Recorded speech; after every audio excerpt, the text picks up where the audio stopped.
23 fevral Atamekенді қорғау күніңіздер құтты болсын. Қомыз өсі, өрік қомыз қылдары үзілшілері тірілдеген, қылындар көзінен марқұм барба тірілмеген, темере қанжырықты сыздайт біргі, ол үйді күн жайалдырып, жанға таштап дербеген.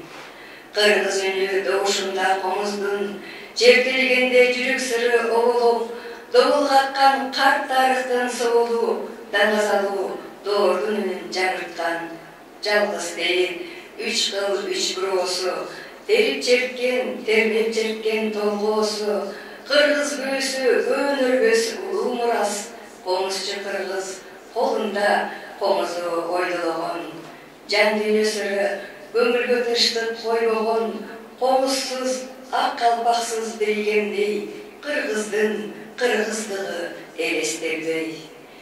Башында қалпақ, қолында қомыз ойнағанды, терегейі, ел жұрттың теп-тегізей.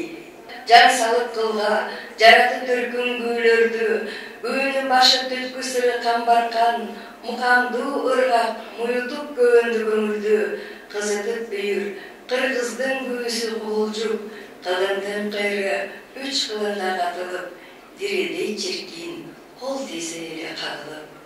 Бабалар басқан, ата жолын улантып, ұлы мұрас ұрпақтарға дастан айтып, ұнытта қалып қалбас үшін, чертесін гүйлер, ава толқып жаңырып.